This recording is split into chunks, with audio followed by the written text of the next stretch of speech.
Hi friends, I thought I would do a little reading for us today. Here I'm wearing my Christmas present from my mom. Just a little reading here for fun on Christmas with the few minutes I have between really lovely family Zoom conversations. And yeah, I'm going to do a release, embrace, hidden influences, and incoming events here. I felt compelled to look up what mistletoe is. Maybe that's of use, but what I did learn is that the Celts used mistletoe as a peace agreement where you would stand under the mistletoe, not to kiss your sweetheart, although that was very exciting when I was a kid, but that when you stood under the mistletoe, you maintained a peaceful relationship. Here it says, enemies who met Druids under the forest mistletoe laid down their weapons, exchanged friendly greetings, and kept a truce until the next day. And so this is why mistletoe would be hung in the doorway as a symbol of goodwill when you enter somebody's house or space. So I thought that was interesting. Anyway, we'll see if that has any relevance here whatsoever. As we pull an oracle card to kind of set a feel for today. Well, we have darkness, the long night moon here, and solstice was just very recent. We had quite a bright half moon here, as well as the great conjunction in the sky on that night, but we're still coming out of the darkness. Let's very quickly look and see what this tells us here.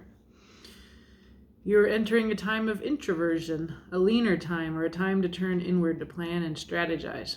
It is time to do shadow work.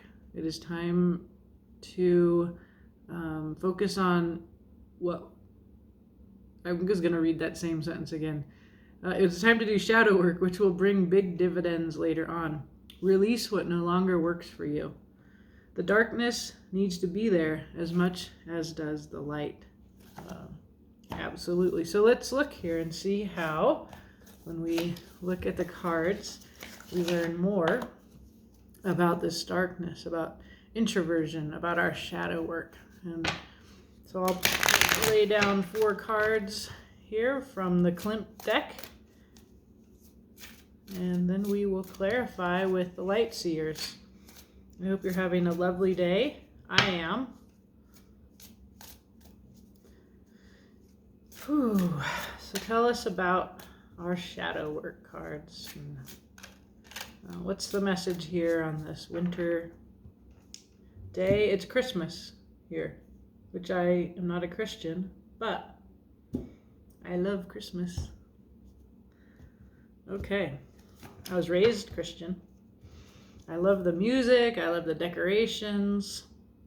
Okay, so for our release, we get the 3 of Wands. This is the manifester. Here she is with her looking glass, waiting. So we'll find out more about how are we to release the 3 of Wands, that waiting for something to come in. And we are called to look at the 5 of Wands. This can be a bit of chaos. It can be disagreement and conflict. So we're to embrace this. So moving from a 3 to a 5 of Wands, we're in fire, we're in willpower, hidden influences. This is quite odd. 6 of Wands, victory. This is a thoroughly shuffled deck. And incoming, we get the Lovers. Okay? Well, that looks good for us here. What this has to do with darkness, we shall see. The 6 of Wands is the card of victory that you have come through this conflict that is represented here. And this is what we're embracing, you know. And this is a hidden influence around us here. And in addition, at the bottom of the deck, we have the 3 of Cups. So this is friendship, it's togetherness. It is also the card of reconciliation. So if there has been something torn apart, then it is an opportunity to put it back together. And in the Lovers we see our future, and this can be a decision, but it is also about a true love between people who get to be their true selves within love. So we will clarify these and see what more we can learn. All right. So the first card we're going to clarify here is a Three of Wands. This woman waiting patiently, impatiently, you tell me, for something to come in. We're supposed to release this. So what does it mean to release waiting for the manifestation? I once heard a reader say that when you manifest, you ought to then just forget about it and trust you've done the work of manifesting, and then waiting around doesn't make it come any faster. So let's see. We get an Eight of Cups. So this is the walking away from the lack of emotional fulfillment. Maybe you're waiting for that person to do that. We get the Five of Wands. So that's funny. We're supposed to release the same thing that we're supposed to embrace. So it's a part of our release. And this can be like a creative, chaotic, competitive struggle. It can be fun. Kind of a group that's just all over the place with no leadership. And finally, we get Seven of Wands, and this is a card that is about resistance. And this woman is resisting by being grounded, by meditating. She's in her pink bubble. So this explains to us perhaps why we ought to quit waiting for whatever it is you're waiting to come in here today, or lately these days. You're waiting for someone to walk away from something. You're waiting for chaos to settle down. You're waiting for somebody to come out of resistance. Let's see. Let's keep finding out more. So let's clarify what we're supposed to embrace, which is a Five of Wands, which is in our story for what we're supposed to let loose here. I kind of see this woman is a little bit tied up in knots. And she's alone, unlike this other version of the Five of Wands where there's a group of goofballs, I always think when I look at this card, struggling with one another and with their wands, with their ideas. This person is struggling on her own, and so we're supposed to embrace this in some way. I'm at the part of the reading where I'm like, is this ever going to make any sense at all? I don't understand yet. But we'll see. We'll see. It always all comes together. So embracing, to explain this, the Hermit, it does seem like we're to embrace the solitary inward exploration. There's a Ten of Cups though. Perhaps because you're going to hermit and you're going to go inward and reflect, and get through this chaos that's perhaps your mind or your passions. That prepares you for unity, for an emotional connection, whether it be collective or romantic. We do have the Lovers in our future. So whatever you're doing now, what you're embracing, this would suggest this inward solitary time is preparing you for love. And so maybe that's what you're manifesting in this other position, that what we're supposed to release, maybe there's a particular person that you're hoping will come. You got your heart set on somebody coming in. That can happen. And you get to embrace, this is the third clarifier here, a Two of Cups.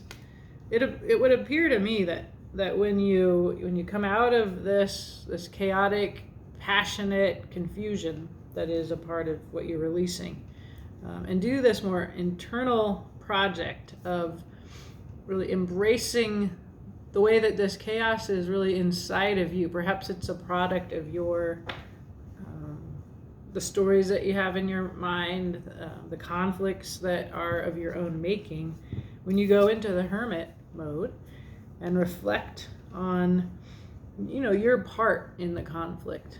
And there's very clearly to me of this move from waiting for something from the outside to come.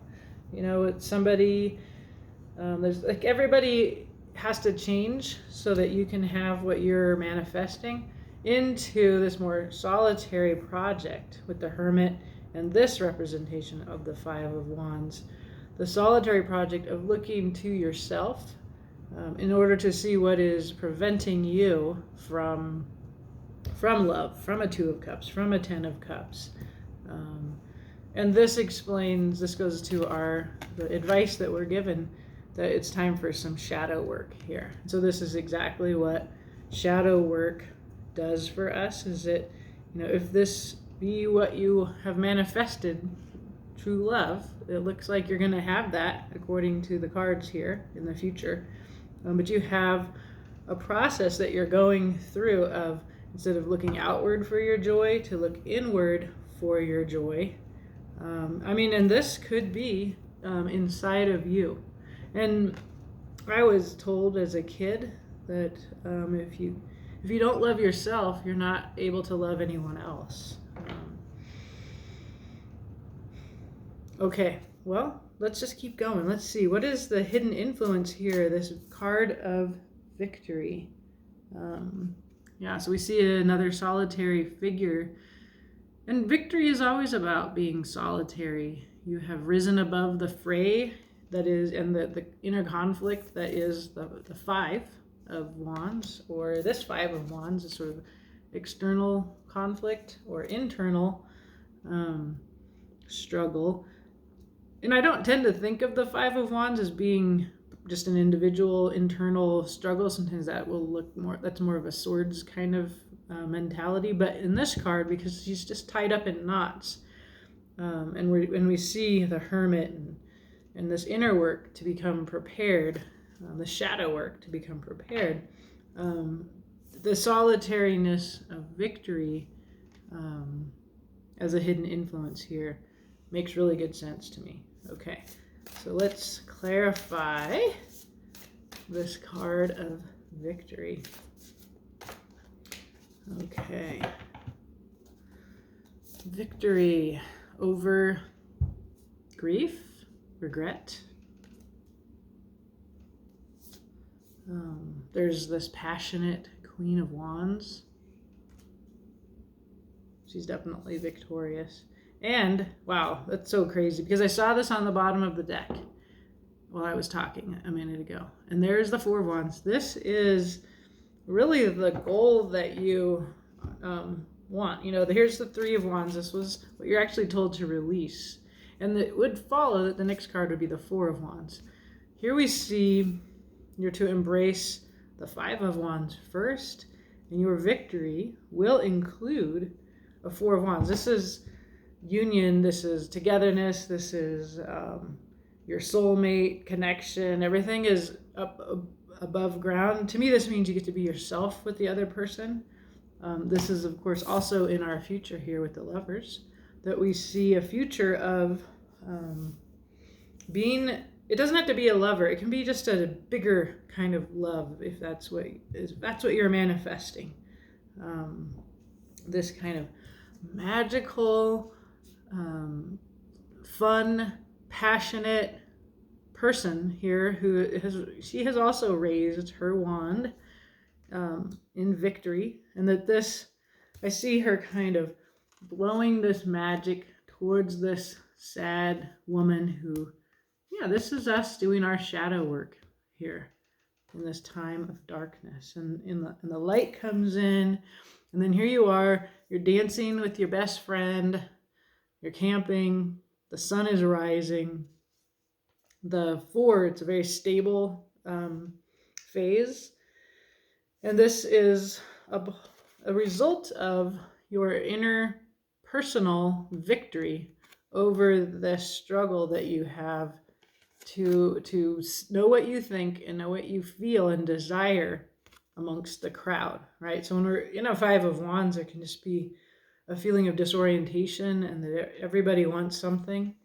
And when you get to victory, this means that you have achieved that goal of integrity and knowing who you are in a crowd, which is the result of shadow work here, facing your darkness here.